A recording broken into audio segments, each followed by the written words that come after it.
This is for the nerds, this is for the brainiacs, this what we deserve. Go ahead and play it back, you ain't gonna touch me, you not gonna do nothing, you are not above me, I bet you wish you was me, I know it, I know.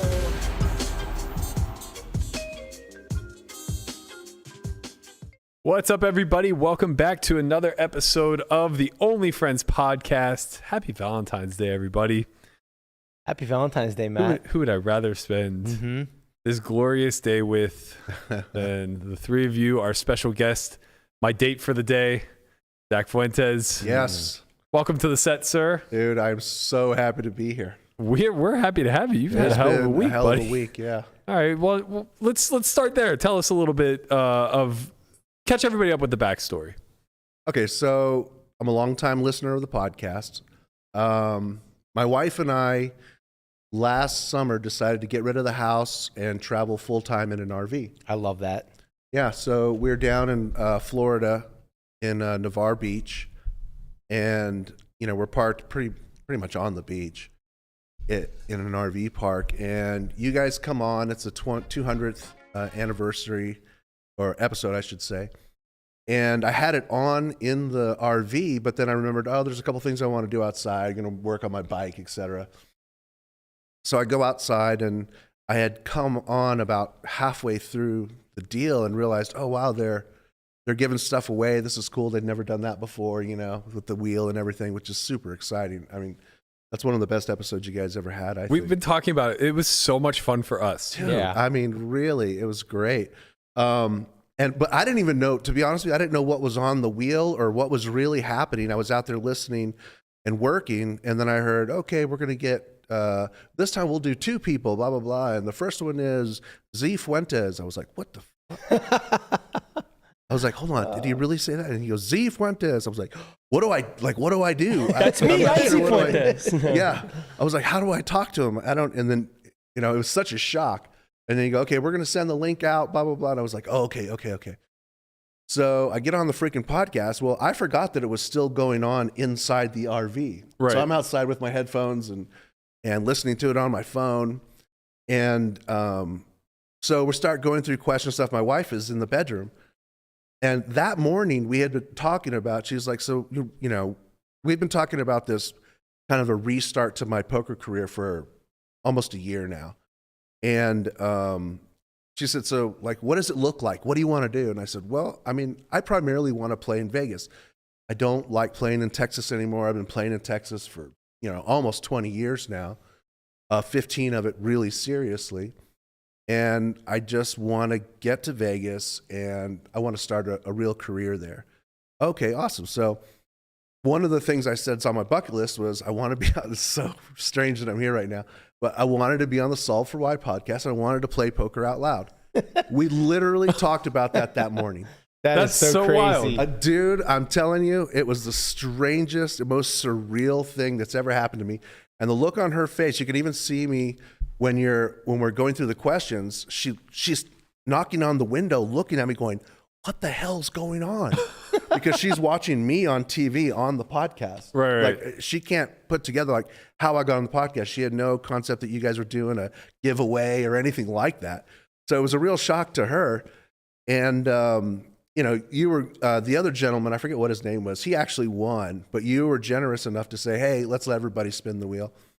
So the wheel spun, and I had no idea. I had an inkling that the Academy was on there, and a couple other things, a picture of Landon and some other things, Wait, did you win the picture of Landon? No, the other guy did. He Okay. won the year subscription and the picture of Landon. Okay. Yeah, he spun twice. She's still waiting once. on Landon. And so he Come on, got Landon. that, and Melissa spun for me, and it landed on Poker Out Loud, and I was like, wow. This is crazy. Like 2 bucket list items are just getting checked off. Right, Yeah. I'm gonna go to Vegas and play on Poker Out Loud. That's freaking amazing. I was coming up for the Win Millions because I was at the WPT championship at the Win and all that other stuff, and I had played the Win Millions the year before, but I just had no plan to be here during this time. Certainly didn't have any plan to play the MSPT. Right. That was just hey, I'm here. Why don't we do? I didn't even know about it till you said you said that. And ironically, I didn't go play it. The whole reason we were even talking about it is because I was like, yeah, I'm going to go play this 1100. Like, I just got to get out there, you know? Yeah. I couldn't bother. It was crazy. Well, you could only get second place. So. Right. Yeah. And that wasn't good enough for me to get out of bed. Yeah. So I ended up, where I'm in the story. Oh, yeah, there. And then so, I got to come play Poker Out Loud, which was a really great experience for me. I love, I just love the whole concept of it in terms of being able to learn from pros, listening to how they really think about hands and in the moment. Some are better than others. And, I definitely was underestimating how difficult it is to really express, because, I'm 51. I started playing poker in 2003. And other than, in the beginning, other than reading super systems, which allowed me to just start crushing games, that's really all you had to do back then. Yeah, totally agree. I thought you did, for what it's worth, I thought you did fantastic for just someone being thrown into this situation, because it's not, like you said, it's not easy to do. It's not easy to speak your thoughts out loud. And for someone to just be thrown into it, I thought you did, pretty well, and people will see it, Yeah, and I had no idea who was going to be playing either. Mm-hmm. So when I showed up and Spraggy's there, I'm like, Spraggy's here? Okay. Tonka's here? Tonka's here? Okay. And then you're telling me, oh, yeah, this is you, and he's our newest. I'm like, oh, shit. Oh, here we go. And then we take the seats, and Matt's on my left. The only lucky thing was I had the other guy who was at the academy was on my left, which kind of made things awkward because I have him to deal with at that level, and then I was thinking, wow, this is going to be tough to navigate here. And you did okay. Well, I mean, yeah, I did okay. But no spoilers, Berk. Yeah. But, I played poker until 2019 when I said I'm just kind of done, because the majority of my poker years were playing high stakes in private games in Texas where it's illegal. It's not like playing private games in Vegas or the South. I mean, there's the legit threat of the police knocking the door down.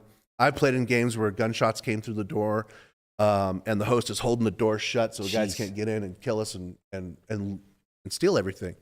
And that was like a legit thing, getting rolled in the parking lot, getting held up. That's all part of playing poker in Texas underground. Yeah. I appreciate that you bring that up, because I caught a lot of flack for kind of pointing out that these risks exist current day Texas as well, even though it's kind of under the guise of being legal now. Yeah. In my opinion, it's just like the private games just got put out in the public sector. I will say this, in Austin games are a lot better than Dallas and Houston games. And anybody that lives in Texas understands why. If you go to Houston, it's the Wild West out there. I mean, those folks, they like their poker dangerous or something, because those places are always getting shot up. Yeah. Someone gets caught cheating, or, they have I think you nailed it, because they have the old school mentality of, when I played these games back in the day, there were some games that if I did too well in, I just wasn't invited back because I wouldn't give them a piece. Right. And that's common practice. So when they have these legit poker rooms now, they have their horses in there, every day. And I think a couple of them got caught with that version of the shuffler where you can kind of control everything. Yeah, Landon got cheated in it. Oh, allegedly. No shit, you were there? Yeah. Yeah. The difference is that if you get caught cheating in Texas, you got to leave. Yeah. You don't get to like show up a year later and play and everybody just keeps quiet. You got to go because things get serious. Yeah. I mean, hell, we don't even really needle in Texas because that's, right. It's a gentleman's game. Yeah. Yeah. And if you break those laws, then it's going to get. I guess like what I meant more so about bringing the private affair to the public realm is kind of, when you look at it from the criminal standpoint of if they want to hold people up, if they want to roll someone in the parking lot, all these things, everybody's kind of corralled now into these public venues that are extremely public. They're posting on social, they're advertising. You kind of have everybody hemmed in a way where it's not that hard to pick off the higher profile individuals. And I know that I'm not trying to put blame on the clubs and say that they're not doing enough. Yeah. I'm just saying that, even as a Vegas professional, there are certain protocols that I have to go through in order to play without being fearful. Oh yeah. You have to have boxes. You have to valet. You have to, go through all of these steps to ensure that like you're safe. And when you remove the lawfulness of the casino, like not that they're doing a ton for you, but they're doing something for you. You know, they are at least regulated by the government. So you're somewhat insured. When you take that away and now you just have like mom and pop business owners running these places, your safety isn't exactly paramount. Yeah, I would say that's true. The only club that I can vouch for would be the lodge, because if you're in the lodge, you have armed security in the building. It's not just some guy standing at the front door. Yeah. They normally have 4 or 5, especially on big tournament days and stuff like that. But once you get out into the parking lot, you just gotta have some street smarts. And yeah. It sounds like you guys are kind of in a place with legislation where it could go one way or the other. I know Caitlin was mentioning that they seem to be getting closer to passing this. I'm not sure if it's countywide or statewide, but to where this is legal to a point where undercover or off-duty police officers would be able to work security. In which case, that changes everything, right? Because when you have a guy who's just able to brandish a firearm that you're paying some amount of wage to, he's not exactly the most reliable source in my opinion. Yeah. But like, I will say this though, there's one exception, and it happened at the lodge. It happened at the old lodge, because the lodge used to be a smaller lodge, and then they kind of expanded into something else. But a guy like literally ran in there, I think was an AK-47 or an M16. It's probably an AK. And the guy stopped him. One guy at the door who I used to tip like, $20 to walk me to my car. That's the other thing you gotta. Yeah. Of course, you have to take care of that. He stopped him, which I thought was like incredible. I saw that happen in Houston, where a guy broke in with an AK and was like, the guard got into a wrestling match with him, and the AK popped off a few times. Luckily, just like into a brick wall or whatever. But he disarmed the robber when it was all said and done. Wow. Yeah. Which is like both courageous and also like, and that may be what scary. I'm thinking about. But the guy did stop someone at the lodge, I think, a while back. But it may not have been an AK-47. But yeah, I mean, they're just going to do their best, and they're going to, if they lose, they're going to die like everybody else in the room. Right. But, yeah. Of course. Yeah. I mean, I think you're right. It's so young there. Yeah. I mean, I say it's young, but I mean, poker like is a 10 years part now, of Texas, just like football is. Right. I mean, it is Texas it's Texas Hold'em. No Limit Hold'em. Yeah. So we've been playing it a long time. We just have a very special brand of poker, which is, if you're going to learn to play poker in Texas, you have to be super comfortable with aggression, like right off the bat. If you can't be comfortable with aggression, then you're just not even going to be able to refine your game in any way, because that's the first thing you have to learn is how to deal with that. So that brings me to my next question then. Why do you want to get out? Why Vegas? Okay. Well, so I've been playing since 2003 in Texas. You're going to love this. The last 3 years I had run so incredibly bad. I mean, it wasn't just your normal, variance, which I've been in and out of bankrolls. When you play for 20 years, it's just nobody gets through that without getting crushed. But for these 3 years, man, I tell you, I could not win a freaking hand. It didn't matter what I had. If I flopped a boat, they were going to get that card on the river. And I kept, I was saying, babe, what is going on? Like, am I fucking cursed? Like, what is happening here? I just couldn't figure it out. And she knew an astrologist that dealt with locations. And I was like, okay, I will literally do anything right now. So we call this guy. He's the best in the world. You can't get in with this guy for 6 months, the whole thing. He looks at my charts. You got to give him your birth date, the whole thing. He looks at my charts. He was able to tell me the exact year that my dad died, all of these things. And I was like, okay. All right. So long story short, he nails basically my entire life. He says, okay, you were born between ages this here and 10. You probably have this happen, but here, blah, blah, blah, blah, blah. Things like this year, you had a near-death experience. I was like, yep, I sure did. here's about when your father died. If he didn't die, he died shortly after that. And that's not general. That's pretty. So he said, look, here's the thing with Austin. Austin used to be a really great place for you with business and homes and stuff like that. He said, but it's shifted. He said, you have a Jupiter line here, and I'm trying to follow the whole thing. You have a Jupiter line here, and Vegas is a really great spot for you. And also here's these other cities. And I said, well, I play poker, and I'm just getting crushed in Austin. Doesn't matter what happens. And I had another business deal go through. I've owned, 3 or 4 restaurants, 2 breweries in Austin. So business has been good for me there. Yeah. My partner and I had a healing center there that was like extremely, did really well. And then I started to have things go sideways on new deals. I couldn't figure it out, plus the poker. So I said, okay, fine. I said, okay, I'm going to play one more tournament here, and then that's it, because I didn't fully believe in it quite. I played a small $200 tournament at the lodge that I won. But when I tell you it took every ounce of like divine volition to win that tournament, I'm not kidding. It was more than just a regular tournament. It took everything. And I said, it just can't be that hard to win these tournaments. Let me tell you, Zack. Well, I know what you mean, because I have played other tournaments and I know it's ridiculous, but there was something very different about that. So I won that. It was like 13 grand or something like that. And I said, okay, so I'm going to go to Vegas and we're going to see what this guy says, if what he says is true. So I come to Vegas. I play a Venetian deep stack. I get second for 58,000. Let's go.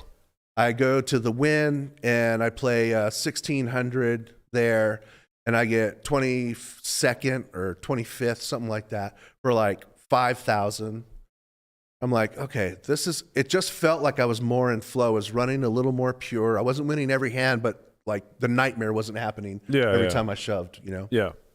And so I said, okay, there's something to this. So I wanted to start playing more volume. I was really loving tournaments. I've been playing cash my whole career. And so I said, okay, I'm going to really make a run at this. She said, yes, let's make a run at this. And then boom, got COVID. And so I was down for about a month, long COVID, probably 4 or 5 months of where I could really have the energy to like play a multi-day tournament, came back, played, what was the next one I played? Can't remember. I think it was at the Win. I think I cashed in that one too. I think I got 33rd in one of those for like 7,000 or something. And then I think I left and came. Oh, and by the way, all these times that I'm playing tournaments in Vegas, when I come up here, I usually play cash like 3 or 4 days ahead of time. And then I make basically all the money I need to play like 3 or 4 tournaments. Yeah. And so that was just the cycle, right? I'd come up with like 3 grand and turn that into, 17 or 15,000 after a week, jump in a tournament, all gone, and then go home. Yeah. So came back up for the WPT, and I think I cashed once in that for like 7,500. I got like 100th in the bounty, the mystery bounty, the very last one. I played the $10,000 championship because I jumped in the 2040 and won like 13,000 that night. So I took that 10. So I'm going to. Vegas has been good to you, man. I'm telling you, dude. And the only reason why I'm telling you this is because I just want you to know that there's something to that, Well, as a deep believer in the stars myself, Zach, I can Why fully. isn't Melissa on the show right now? I can fully relate where you're coming from. I mean, when Uranus is aligned with my taint, it's like I know. the stars just align. Listen, I will tell you this. I'm being a little bit facetious here because I truly believed in all of this way before we ever did it. But I wasn't, I know that astrologists and psychics and all these other people, they're just like lawyers, doctors, mechanics, whatever. There are really great ones and there are really crappy ones. Sure. There are ones that are super talented and there are other ones who are just trying to scam people. And that goes for really every profession. But so I'll tell you that like and Chewy knows this about me. That's the other thing that made me play tournaments was Chewy came to town in 2015. Wait, how well do you know Chewy? I've known him for a couple years, just like we'll text every once in a while back and forth. But okay, he had a big charity tournament there. I won that. And I was thinking back, after COVID, I was thinking, man, if I go back into poker, I'm just done with playing cash in this town. I just had, the stress was just too much at that time for all of the private games. And that's actually when those rooms started to have bigger games. Okay. Because in the beginning, you couldn't really find the 2-5 like would 5-10. barely make late at night. If there were a couple big winners in the 1-3, it would make. So you couldn't really make a living off of it, even though it is a time game. So I was thinking, okay, I'm going to play tournaments. I want a challenge. I've never really played a whole lot of tournaments. And I remembered back when I won that tournament, how much fun it was to go deep in something and to win it. There's just no feeling like that. You can have a big night in cash. It still doesn't feel that same way because tomorrow night could be a very different story. I have an opposite feeling. There you go. Okay. Well, first of all, the tournament sensation is so fleeting for me. It's so few and far between that I almost can't even remember what it feels like. Right. But I think that you start reaching a certain threshold when it comes to cash. Like, and you're just about at it. Like the 10, 20, 20, 40s. Like when you can start winning 20K plus in a session. Yeah. That starts to represent such a big chunk of a tournament score. Yeah. Where it's like, no matter what your average buy-in, 20K is almost always going to be a pretty big return. So now whenever you like call it double or triple those stakes, now all of a sudden like a good night is 50K, 100K. Yeah. And it's like, that's a tournament score. Yeah. Oh yeah, absolutely. And it's like such a... That's true. I've never played at that stage. I agree with you. Because no, there's definitely... Well, it's the time sink. Right. It's the time. It's that. But it's like, it's the thrill of like I beat 1,000 people. Or I think the issue is... like the excitement leading up to the final table, then being at the final table, and then like the conclusion of it where a cash game is just kind of just... Perhaps it's because your conclusion is when you beat 1,000 people, they hand you a trophy. Where when I beat 1,000 people, they hand me the third place prize ticket. And that just feels like a disappointment as far as I'm concerned. Yeah, for sure. And I've never played that high. I mean, I think the biggest winning night in cash I've ever had was 32,000. That's good though. I mean, that's you're in the top 1 or 2% for sure. But if I was winning 100 grand a night, I could totally see that being... Well, at least for a while, you know what it's like with money. I've never gotten numb to it. No?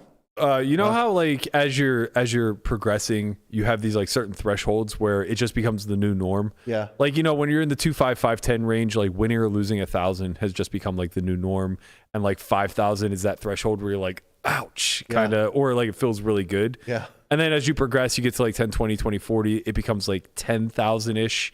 That's like the barometer where it's like, oh, that kind of stings a little bit, or that feels nice when you win. That barrier for me was set, and I was very comfortable with it. I was playing like 1020 before I started playing high stakes, but then I jumped straight from 1020 to 300, 600, 1,200. Wow. So I had to get accustomed to 100,000 now representing what like $1,000 used to represent to me. And, I was only on the hook for like a quarter of it, of my own personal money, but still spending like 7 years in that realm where you're exchanging 7-figure pots, and 6-figure pots are incredibly commonplace. Like stacking off for one buy-in is losing a 200K pot. Like you just do that for a while.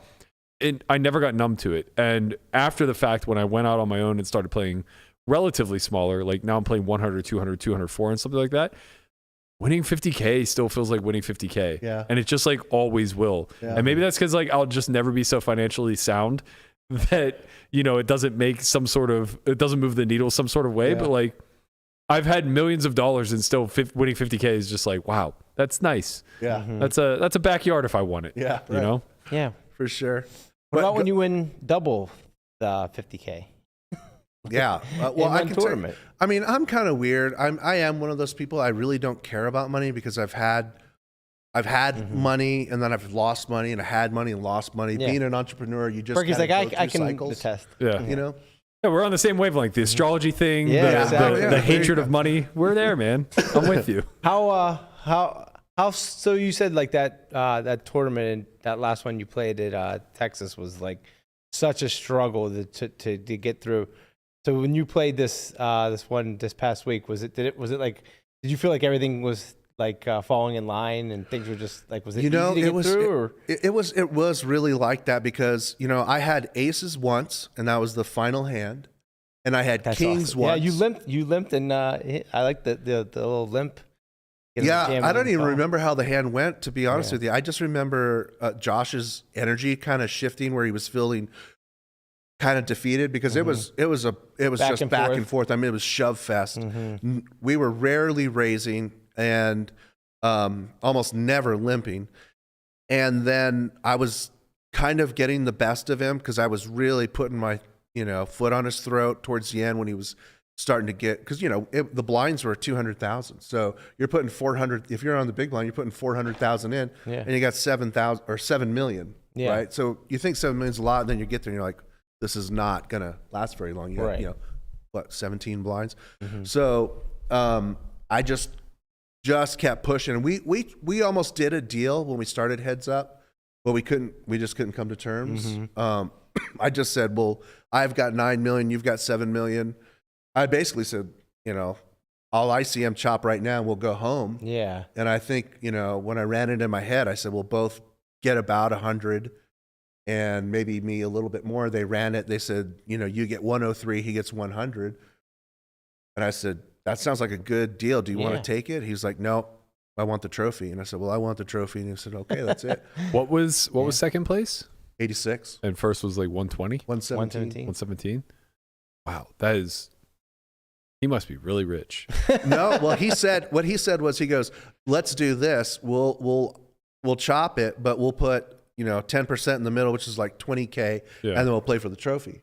Yeah, but the chip disparity is enough where you shouldn't ever take that. No, I didn't. I said, no, let's just battle it out. And then we just kind of looked at each other like, I'm about to fucking kill you. And then I hit fucking Rage Against the Machine and we just went at it. Let's go. There was one hand that happened, I think 3-handed, that propelled you up to the chip lead. Sorry, I wanted to ask you about it. It was actually like one of the only hands that was reported on you, which is kind of funny. But what I need to know, like, what the actual action was. It was the Queen 7 versus Ace 10, blind versus blind. You had 4.5 million to start the hand, and they had you raising to 2 million and then calling off 2.5 million more. But I couldn't figure out what the blinds were for that to ever be a thing, because either you only had like 5 big blinds with a third of the chips in play, or I don't even remember that hand. Or you just opened to like it was 20 blind big on blinds. blind. Yeah. It was against Josh. He had Ace 10 off, and you had Queen 7 and spiked the 7. Unless it was just misreported, which is very feasible. I don't think it could have been because he was 1, 2. He was 3 to my right. Okay. Well, this would have been 3-handed. So I don't know if he was on your left at that point or not. But either way, if you don't remember the hand, it's not very interesting. It was probably me just trying to run him over. Yeah, probably. I mean, I was more interested if that's the way that it went, but I don't remember that hand. Yeah, I was just more interested in what the actual like blinds were, because I couldn't tell if you guys were short or not. Oh, if we were 3-handed, I think we started 3-handed at 150. Okay. It went real quick. Like once we went heads up. Yeah. We didn't. I don't think we ever got above 200. Okay. And it was, so yeah, I think, that makes 40, sense. So you were probably like 20-ish blinds effective, maybe a little less. Yeah. Like 18 blinds. So you effectively put yourself all in and then called. Yeah. That makes sense. Okay, that's a lot less interesting. It would have been more interesting if you were just like opening to 20 big blinds and calling off 25. No. Just definitely would not do that. Yeah, it just came down to that point where you're like, okay, I need to start running this up because you can't wait for a hand. Yeah, of course. And I think at that time, I think it was Queen 7 of diamonds, maybe. Okay.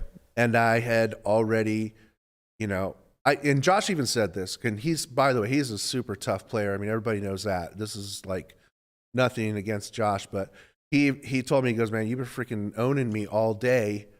And he was just in that mindset, and I was showing him hands too. Like whenever he would play back, I happened to have a hand. Yeah. So it was kind of that timing dynamic. is everything, especially in tournaments. Yeah. it was that dynamic. So I knew every time I was raising him, he was like, does this guy always, he was like at that mode. Does this guy always have it? You know? Yeah. And I think it was one of those, just trying to run him over. That is one of the beautiful things, whether there is anything to the astrology narrative or not. It's one of those things where it's like one of the greater placebos. And this is an industry where placebo goes such a long way, man. Like if you believe in yourself, I'll take the guy who wholeheartedly believes in his ability with half the poker skill over the guy who is riddled with self-doubt, but twice as studied every single day of the week. Yeah, but that's absolutely true. And the only thing I would say to that is when we say placebo effect, what we're really talking about is the power of someone's belief or thoughts. Yeah. So that's a real thing. So if we say the placebo effect is real, then we have to say that just the power of your thought and the power of manifestation is real. Whether that's a placebo for a pill and curing a disease, or whether that's, running good. So I wholeheartedly agree with you. Towards the end there, I felt his energy shift where he was kind of like at that point where he was like, fuck this, kind of like feeling a little defeated. And I knew he was going to be putting it in with almost anything. Yeah. So I kind of rolled out some of my worst hands and to call his shoves with. And he shoved with King 4 off or something like that. And I looked down and it was aces. I was like, wow, did I just freaking win this thing? But I had such a bad experience with Pie, Timothy Pie, that I didn't know what was going to happen, to be honest with you. Because I lost all these other.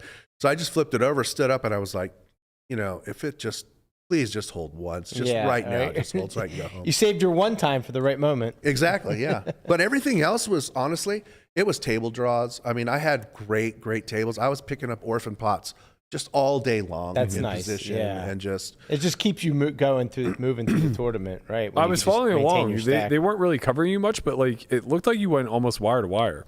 Like you kind of had the chip lead from the start of day 3, pretty much all the way down to the final 3. With a couple hiccups along the way. Yeah, there were a couple, like I said, I'd get it in ace queen against somebody else. So, and it was really funny because I have this thing now where if I try and force anything, even in the slightest bit, it backfires. If I let the game come to me, I almost can't lose. And that doesn't mean that I'm never shoving or anything like that, but when it's going to work, right? Yeah. And then you combine that with it's your board for your range. You've got the nut blocker, and you've got, there's a possibility that, you have some other outs that aren't necessarily that strong, but you could have outs. And you know that, and you put it in. It's so much different than trying to force the game. You know? Yeah, of course. And so if I can stay in that zone of flow where I just allow it, I'm just in complete and absolute allowance and receptivity, I always do super well. It's if I get frustrated or anything and try and force in the slightest bit, it always backfires. I was talking to Ewan about this. Tournaments are a very unique beast in the sense that they're so uniquely different from how cash games operate, where your goal is to win pots because pots equate to money in your pocket. But tournaments that's not the incentive, right? It's just to not die and then eventually outlast to the point where you collect all the chips. It doesn't matter when you collect all the chips, right? As long as you collect them all. So I was kind of speaking to him and I said, the way structures are built for tournaments, they have a finite endpoint. They're built to end at like level 30, level 31, somewhere in this range. And the fact of the matter is, in a live venue, because of how slow everything is and just the nature of how a 3-day tournament is structured, the winner will oftentimes only be dealt like 600 or 700 hands, maybe fewer. Actually, it's probably like closer to 500 hands, depending on how much heads up play actually takes place. Of those 500, you're only expected to play maybe 25% of them. So like 150-ish, let's call it. And then of those 150, in order to win the entire event, maybe you win like 55% of them. So your goal is to actually win 80 hands from day 1 to day That's 3 when it's all said and done, right? And maybe my numbers are a little off. Maybe I'm off by a factor of 2. So maybe it's like you have to win 150 hands, something like that.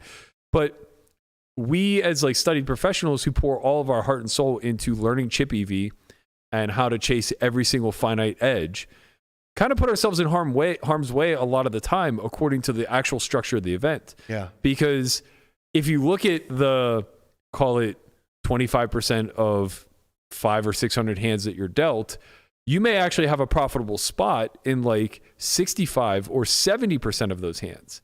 But the error rate for you to get that 1% edge is greater than the actual edge itself.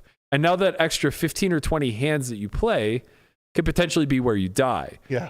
And I was using this as an example as to like, we were talking about, you know, some of the WPT champions of the past where we're just like, how the fuck does this guy do it? You know, it's like, he's been here twice, 3 times. All these it's like, this guy certainly would fail a poker quiz if we made it up for him. How does he keep doing it? And I was like, well, they don't bust themselves. Like, we 5-bet jam ace 5 suited because it's making small amounts of money. Yeah. And they just don't, and they live on.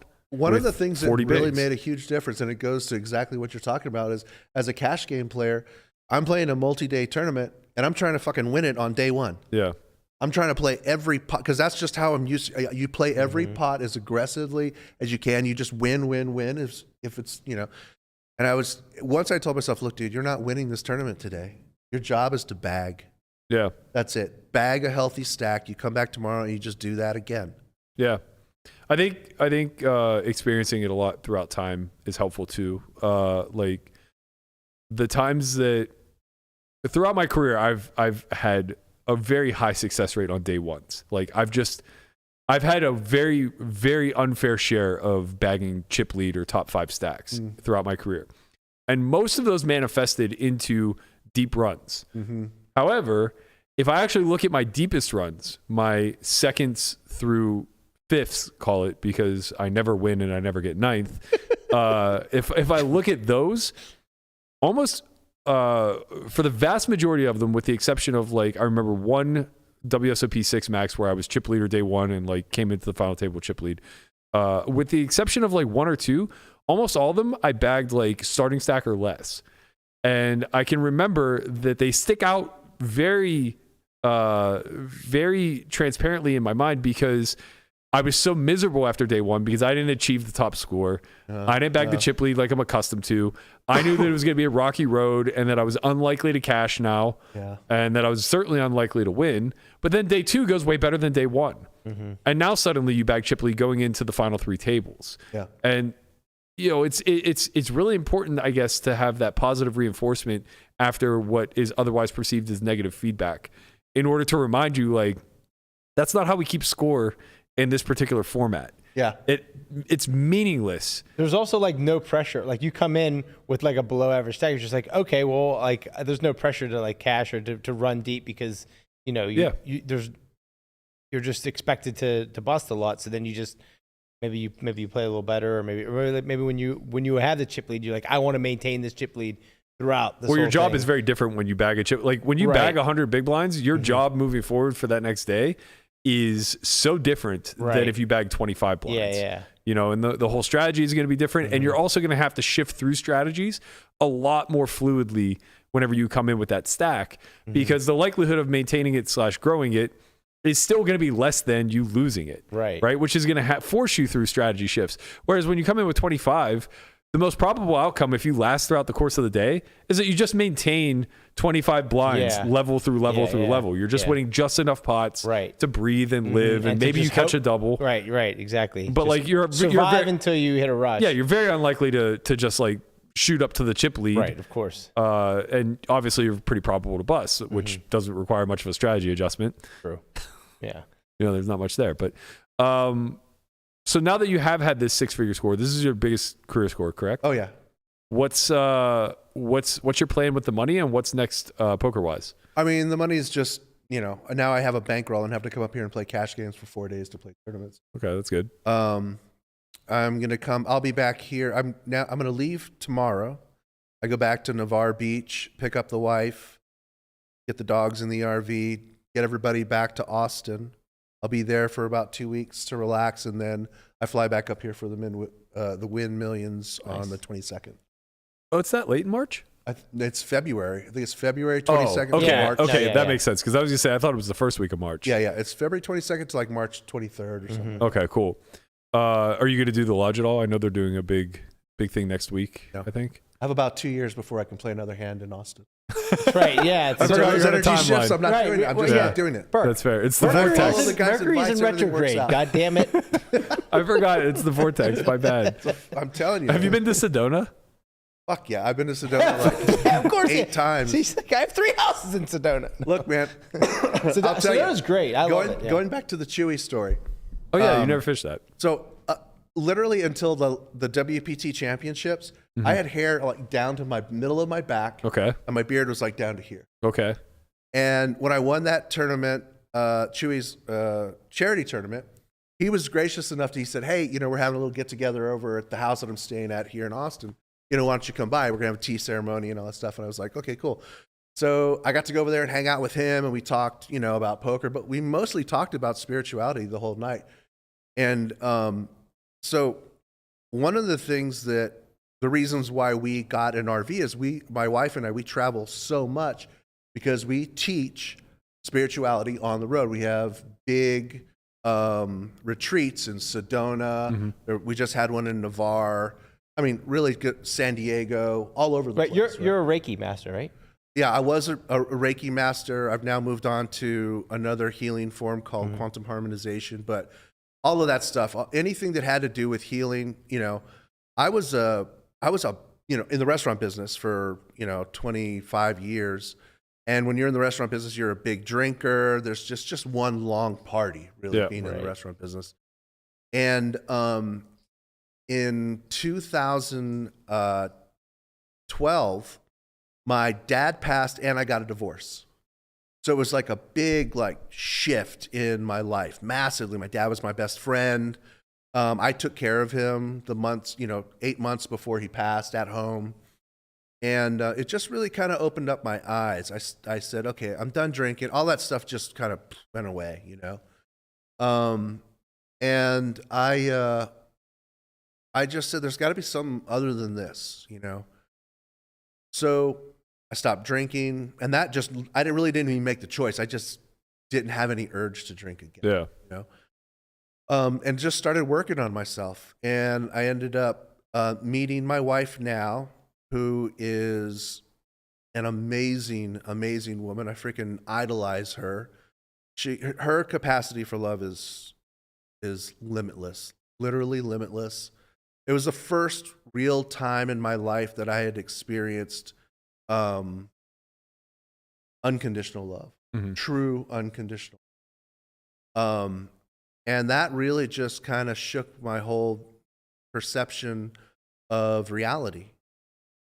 And so I was a Reiki master, teacher, neuro-linguistic programming, life coach, you name it. I just started taking every course and class and flying here, flying there, and just really going through all of the self-help type stuff.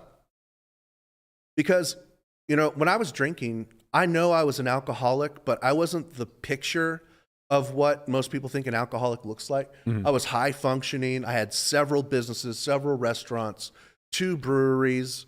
I got out of all of that. I had a tech incubator with some other partners of mine. And so I was high functioning and never got even a DWI, never got in trouble with the law for drinking or anything like that. And I drank because it was fun. That's what I thought at the time. And once I got sober, I realized there's a reason why I was drinking every single day. I think the longest I had gone without a drink from age 18 to 42 was probably 3 weeks. Wow. Yeah. Never suffered any physical damage. And when I just decided to stop, I just stopped. Cold turkey. Never had another urge to drink. It just didn't fit, my life anymore. Yeah. But yeah, that's how we met. And, she had been practicing for 20 years. She's absolutely a miraculous healer, teacher, just an incredible human being.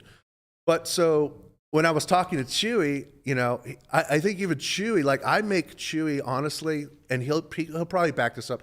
I mean, I kind of make him look like, like a buttoned up Wall Street banker. To be honest with you. Chewy's my favorite intellectual that I think I've ever come across, because he's so far on the spectrum of empathetic while still maintaining like a very high degree of like rationality and logic. Yeah. That I find him very easy to talk to about these things, because he can kind of recognize the duality. Absolutely. Of one thing doesn't make a lot of sense and we have almost no information on it, while the other side just says like, okay, we have these models and structures that we have to abide by. These break all those rules. Yeah. How can these two things coexist? Right. And that's like where all the fun is had, is trying to figure out the That's the really gray. interesting, because I hear that about poker a lot too. Yeah. Like, rational theory versus feel players, or whatever, all these names for people who play intuitively. And it's just been my experience that there is no conflict there, and there is no duality there. When I'm in the correct state of being, I have built a database, right? I built a database by studying, by reading, by watching videos and all this stuff. So I have all of this information in me. And when I allow that game to come to me and play intuitively, whatever it is, accesses my database, and then the perfect play flows forward from that time. So I could be making a bet based in theory, but inspired by consciousness. Yeah, I actually think that the way you're articulating this kind of makes me comprehend why that's correct. So the reason why the duality exists is because we have machines that can calibrate towards perfect. They can't be perfect, but they can calibrate towards it. Yeah. So we get a glimpse of what the game is supposed to look like in a vacuum, right? But everybody's operating off of intuition. Everybody who's playing the game across the spectrum, especially in a live venue where you're not getting any volume in, is playing intuitively. Yeah. So the reason why you can actually calibrate your intuition and have it be the most optimal play, even if it looks wrong or doesn't stack up according to what the computer would do, is because the competitors that you're up against are also operating off of an intuitive plane. Yeah. So you're both just kind of walking blindly through the night, and one of your intuitions is going to be much more dialed in. You're going to have more of a flashlight, so to speak, to navigate, right? Where the other one is just going to be feeling their way through the dark. I think a lot of us want to just defer to the machine because it's a much brighter spotlight, right? Or it's a much safer spotlight, so to speak. Because there's also a lot of social pressure, don't you think, in the poker world right now? If you're somebody, yes. Yeah. If you're me and you want to play on a stream, you're not really allowed to break too many rules unless you're just willing to accept that everybody thinks you suck, which is fine, honestly. Like, it's this weird bell curve where at first when you're starting off, you do suck, so everybody thinking you suck doesn't really matter all that much because it's just confirmation of what you already know. Then you get like proficiently good and you recognize that you're proficiently good, but you want to blend. Yeah. So you start conforming a lot more and you start understanding a lot more. But then you get over that hump and zoom out and see the game for what it is and realize that, there's a lot more to it than just the black and white nuts and bolts, X's and O's. Yeah. And you start to deviate into pathways where it's like, well, I think I can cause some error rate here or there. But like at the end of the day, we're just going to be exchanging EV one way or the other. And I just think maybe I'm a little bit more proficient than this person is, whatever. And you're willing to embarrass yourself in order to do it. Yeah. But you're hearing the you suck again chants. Yeah. So it's like you just have to be pretty comfortable with your why behind what it is that you're doing. Yeah. And also just kind of accept the fact that, like, by default, our intuitions suck. It's not that they don't exist, and it's not that they're worthless. It's just that they're worth less because without calibration, they really are just like our fear-based brains kind of kicking in saying, like, this is scary, run away and fold, or this feels nice, like, get all the money in as fast as possible. Well, so here's something that's coming up. When, so intuition is a skill. It's not haphazard. It's a skill that you can definitely build. And I know that Chewy would definitely back me on that. I know that he's experienced that. Yeah. I think where people get confused is they try to feel into it rather than sense. And so the difference is this: the body feels, and the higher aspect of you, the awareness, senses. And so you really just illustrated that perfectly by saying that the fear and all of these other things, you know, like, okay, so we have what people call gut feeling. Your body can tell you certain things about people, places, et cetera, that you've never been before, never even met. And you just kind of feel, and you're like, oh God, this doesn't, you know, I don't trust this guy. But it will also tell you, because of limbic impairment, that this is a bad situation for you. And someone could place a really large bet on the river, and if there's that limbic impairment where now you're releasing these hormones, your body's going to say, don't call. Yeah, exactly. Hold your freaking hand. Exactly. If you can orient your consciousness away from the body and to that higher self, then none of that matters, because your higher self is infinite. It doesn't care about danger. There's no such thing as danger for it. And that's sensing into it more. And it doesn't have anything to do with the chemical release or the bodily processes or even the mental processes that happen in those moments. I think that's why strategy is so important, because you have that default. You have to have it. If you haven't onto. Mastered, you got to master both. Yeah, let's put it to be great. You got to master both, right? But to have just that, then you're going to lack an understanding. Minimum, you're going to lack an understanding of how your opponent thinks of the game. Agreed. If they're playing, you know, a very GTO based, theory based, and you don't know anything about that, you're not going to have any understanding of their perception of the game, and vice versa. And how to counter. Yeah, right. If they're just playing strictly intuitive and you're, you know, emulating a machine, yeah, exactly. You're also going to be on a totally different wavelength, and you guys are going to exchange EV based off of your error rates. Yeah, and there are guys that obviously, you know, I think a lot of times we chalk it up to them just having a really good mind for games. Yeah. But it's different than that, because, you know, you can't study a solver and become Phil Ivey or Phil Galfond. Right. It's just not going to happen. You got to have the extra it factor thing. And I think it really is their ability to sense rather than feel, and kind of, I mean, it's really their ability to be in flow more often than the average human being does. Yeah. And that's right with, you know, Tiger, Jordan, you name it, any of these athletes. I mean, you're an athlete, you know exactly. Oh, yeah, for sure. Yeah, We've all taken that basketball shot where the moment it left your finger, you knew it was in. How did you know? Yeah. You know? Yeah. Like you And would so say that's that you really would what have it's like. natural ability. Yeah. Kind of, right? Like you just say, like some poker players, and they've like lasted so long in this game just because they have that quote unquote natural ability. Yeah. And then like when you marry that with the studying and understanding the game deeper, then that's when the it's true tough to greatness comes quantify. out. It's tough to quantify, Right. but it's like some sort of predisposition to problem solving as a whole. And one of my favorite books, one of the books I gift the most, is The Gift of Fear. And the whole book is basically framed around this limbic response and how actually trustworthy it is in the vast majority of extreme cases. Yeah. But how that breaks down as you become hypersensitive to it. Absolutely. Right. So like poker's a great example. You face a big bet on the river. Now we're hypersensitive to something that's not a threat. Yeah. But we've conditioned our brain so much to put a hyper importance on money and on the risk thereof money that we trigger our primitive brain to go into fight or flight again.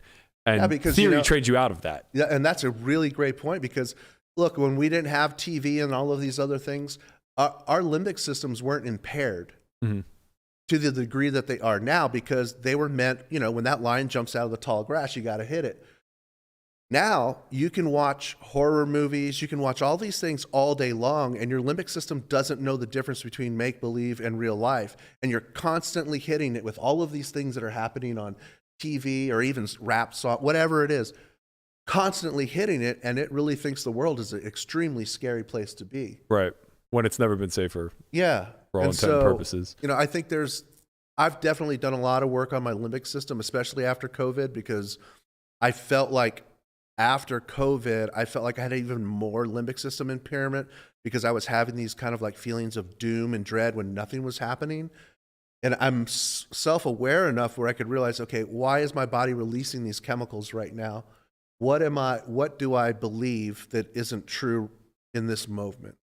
So I would do limbic impairment building and heal that. Annie Hopper is a doctor who had multiple chemical sensitivities, and she put out a training course on how to rebuild your limbic system and get it healthy again. Because what happens to people who have these multiple chemical sensitivities is she found out, because she's a doctor and studied it fully, that if you have a limbic impairment that creates a trauma in your life that never gets corrected, there is a possibility that it then starts to spread to other events. So let's say like she got sick on some medicine when she was a kid. And then when she was 15, she ingested something else. It wasn't supposed to be bad for her, but she felt super, super ill. That's the limbic system telling the body, you just ingested something that's super dangerous. Mm-hmm. Then it would move to perfume. Mm-hmm. Then it would move to car exhaust. Then it would move to toxic paint on the walls, carpets outgassing, and then she's living in a tent in her backyard. Right. You know? And then she figured out, she thought my body is just super sensitive to all of these. And then she figured out it's my limbic system. So she rebuilt her limbic systems with this training, and now she's perfectly fine. It's the same body, Wow. and she can be around, perfume and everything else and has no issues. So it's really powerful how that primitive aspect of our brain drives our everyday lives on levels that we're just not even conscious of. Yeah. And I think poker is a great forum for self-healing because it does have to do with money. And that's one of the things that we're most traumatized about in our lives, where Right. we put so much emphasis on. Yeah, I say it all the time. I think poker's like just a fantastic sandbox for life. Like, if ever you could scale life down into a simple game, it really does kind of hit all of the broad strokes of what you have to deal with day in, day out, whether it's risk, reward, simple EV calculations, being able to navigate the social aspect of it. Like, there's just so much about the game that kind of tests your fortitude when it comes to the areas of life that will help you fail or succeed when it's really all said and done. It's one of those things where it's like, people always ask, if you were to have kids, would you teach them, or would you encourage them to pursue poker? And it's like, not as a career, but like very much so as a hobby, because I think it's just like worth that much from a problem solving standpoint. For sure. And then if you do try and take the step to do it professionally, that's when you really learn about yourself. Yeah. Because it's like the losses really dig. And I think the difference between really great poker players and decent poker players is that self-awareness, that ability to say, wow, why did I tilt? Why did I just punt all that money off for no damn reason? What was really happening within me in that moment? Yeah. Well, it's very similar to entrepreneurialism. It's just, it's much more immediate, right? Yeah, absolutely. You can rocket off $1,000 in a split second. Yeah. Where if you're an entrepreneur, like, you could do things to effectively destroy the business or the product that you're creating, but it's over time. Yeah. Right. You have to wake up every single day and consciously decide, like, I'm going to self-sabotage this project until it's worthless. Yeah. Where with poker, it's like you just have a flash moment where you're just like, I fucking hate myself and I don't deserve this money anymore. And just, smash it all in the middle. Yeah. As a big fuck you. Things never go my way. This is how I have any power over my life. I'm going to decide that all this money's going in right now, even though it's not for my better good. Right. Yeah. Well, we're all petulant children at the core. I mean, that's for sure true. That's how we got attracted to this game to begin with. We just want to throw things at one another in the form of clay discs. That took a turn that I wasn't expecting, but I do appreciate these conversations. You may not even be aware, but like, some of my first masterminds were all around limbic response and the fight or flight and how it actually impacts our strategy or lack thereof. Especially coming from like someone like yourself who started in 2003. That was all we had to operate off of. It wasn't like we were studying game theory at the time or creating all logic osmosis. Tables. Yeah. It was really just feeling out your environment and trying to do things better than the other monkeys throwing shit at the table alongside you. Yep. It's like, you just want to duck them as much as possible. And I will say that I'm going to sound like an old man for sure, but there was something really pure about that era of poker. Oh God, yeah. Because it really just wits seemed and like wagers. the most intelligent human was going to rise to the top. There Yes. was no way of being a mediocre player that just had an edge because they could study solvers, then jump in and start beating up 1-3, 2-5, et cetera. Yeah. You just had the cream would always rise to the top. And that's not to make it sound so easy. Like, it's not like anybody could just be mediocre. The barrier of entry there is still relatively high. Like, it takes some level of high IQ, but you're right. In the just rote memorization can get you so fucking far now. Oh yeah. And it's mostly painless. Like, you'll see so many stories now of kids who have an aptitude for poker that just have a straight line up. There aren't really going to be struggles. We're not going to be doing podcasts 10 years from now, interviewing kids that got into poker in 2021 right after the pandemic, saying like, well, tell me your story. What's it been? And they're just going to be like, well, I started at micros and I grinded for 3 months. And then I had somebody go through my PT4 database and they found that I was folding rivers too much. So I stopped that. And then I shot right up to 500 no limit. And I never really looked back. So, I just wrapped up a session on high stakes poker. I won $500,000 and that's my biggest score to date. So, we're just moving right along. Got a stable back home. Yeah. My sister's running it, she's doing all the money management. It's like, it really does become, it's a mature market now, right? Yeah. It's just like anything else as it matures. It's a different set of skills now that need to be acquired in order to be that 1% of 1% and really show up and show out. That's not to take anything away from the people who have the natural aptitude. It's just that the game kind of self-selects now in a way different manner than it used to. Yeah, for sure. It's a very different game now. There are some aspects of it that really have never changed. It's still a game of people. Mm-hmm. Because I'll see younger players who I know have been studying because I can watch what they're doing. I'm like, you're either mimicking somebody who has been studying, or two, you've been studying and understand why you're supposed to be doing that. Yeah. And then there are still, the freaking solvers are aggressive as hell, and they don't offer just one solution to it. It's right. 30% here, 16%. And I still think that human biases have a lot to play for sure. in that, because sure. I see guys picking the 3/4 pot way too often. Yeah, some of us, like Landon, choose to hide it and pretend like they mix all the time. The rest of us lean into it, like myself, and just fire at will. Yeah, and then say it was low frequency. Yeah, like, I don't do it every time. Prove it. And honestly, I don't even. And I'm not saying it's that particular bet size, but you know what I mean. Like, no, I know what you're saying. They're not really mixing. They're kind of doing. Their biases are kind of. They're playing in a certain way, but their bet sizing is totally. It's almost playing scripted. into their biases. Yeah. And if you can figure that out, then, I honestly think that with, when GTO became a brand, I think people started to really misunderstand what the heck that was, what they were 100%. talking about. 100%. Because the brand was, if you play this way, you can never be beat.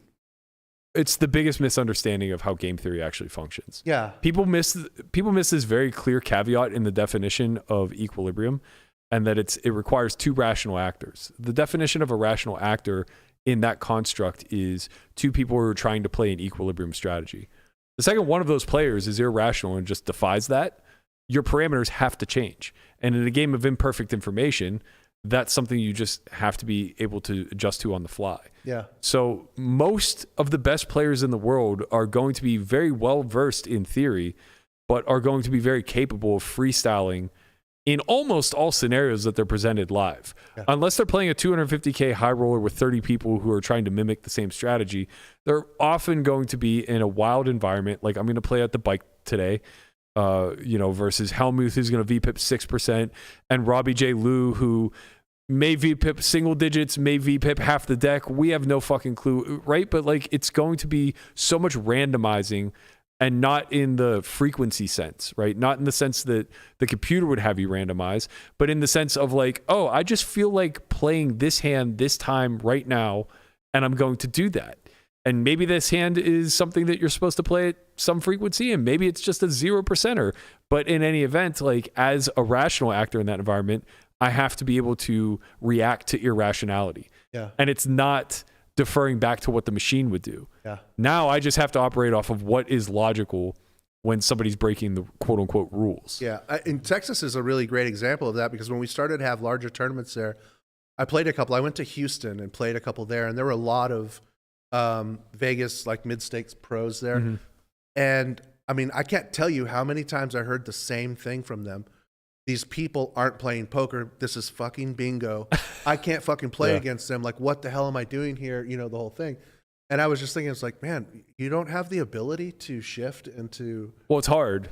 It's hard because the roadmap isn't nearly as clear. Yeah. And a lot of the younger generation has kind of come up with a guiding hand. I don't want to say the answer's in the back of the book, so to speak, but like at least some guidance. Yeah. One of the first things I say every time we run an academy, and generally we'll pull from people from these player pools from Texas, from Washington, which is like capped no limit and just goes multi-way all the time. Like these specific regions, Florida, where they don't get to play within the boundaries of game theory all that often. They'll start complaining and say like, well, in my game, this doesn't apply. In my game, this doesn't make sense because like these people aren't doing these types of things. And I say this very simply. If I gave you $1 million to play 1 million hands on Zynga Poker and show a profit, could you divulge or could you come up with a strategy that would allow you to win one big blind over 1 million hands? And every one of them says yes. It's like, okay, well, they're not incentivized to ever play correct because it's free. They're not risking anything. You take the risk factor out of poker and the game breaks. Yeah.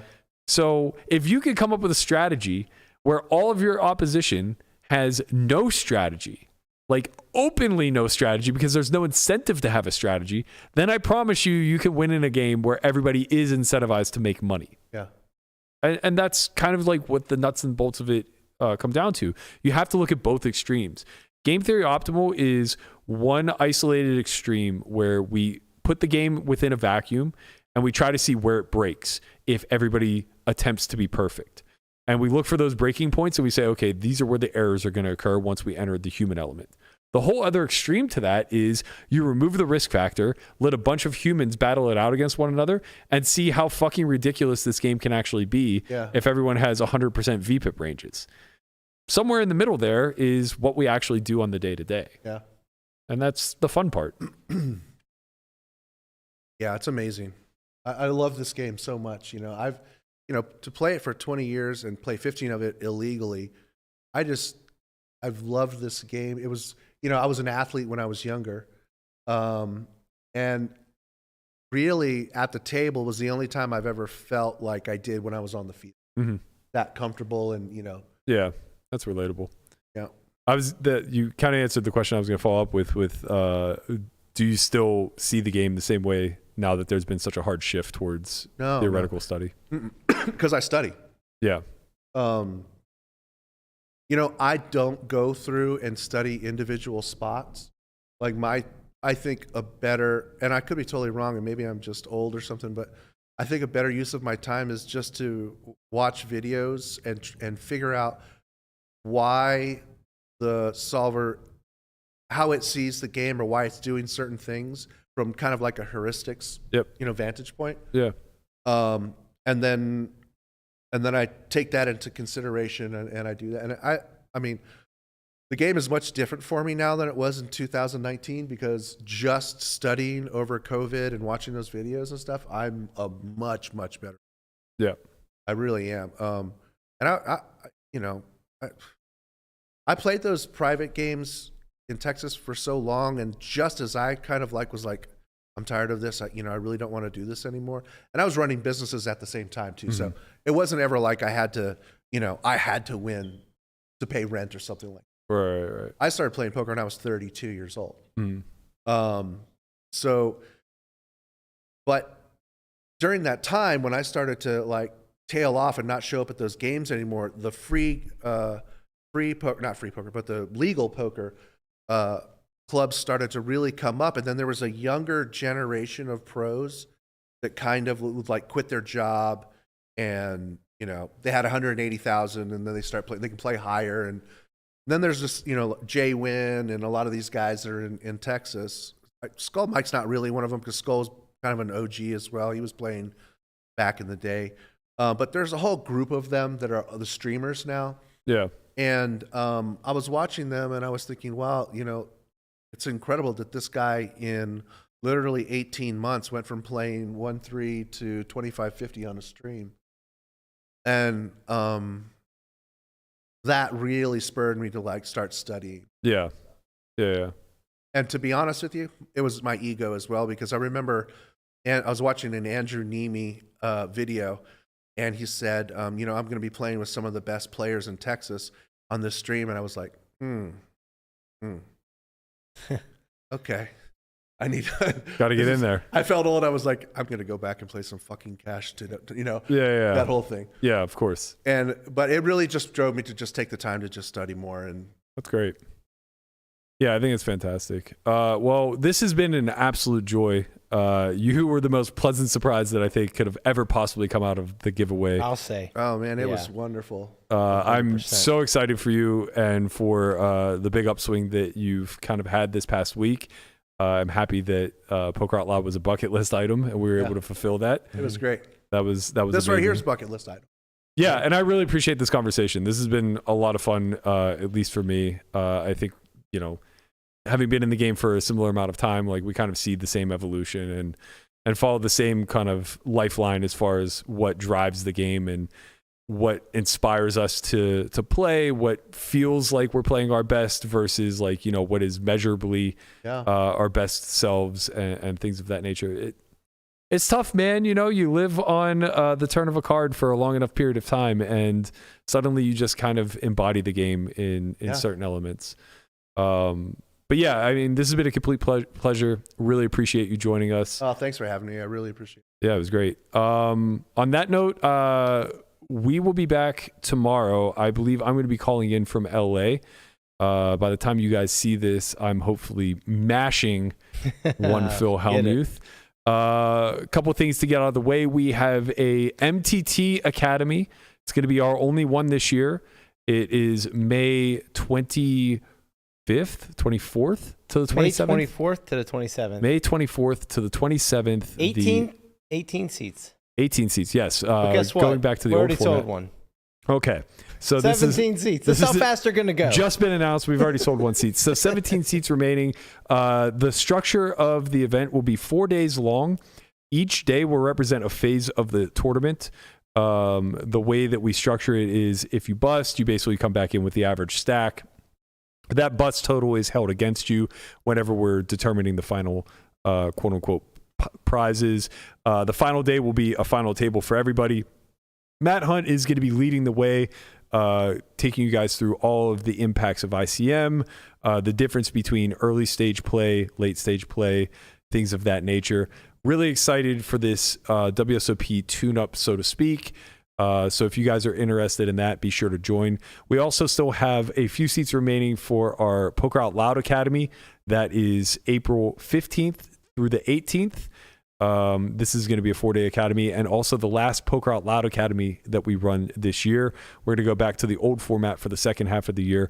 This will probably be the last cash game academy that we put out until, I would imagine, sometime in September. Yeah. So if you guys are interested in that or either one of those, head over to academy.solve4why.io or hit hashtag MTT Academy in the chat or hashtag Academy for more information on either of those. That's going to do it for us. We're out of here. I'll see you guys tomorrow with a big W in the win column, I think. Do it. Peace. See you then. Peace.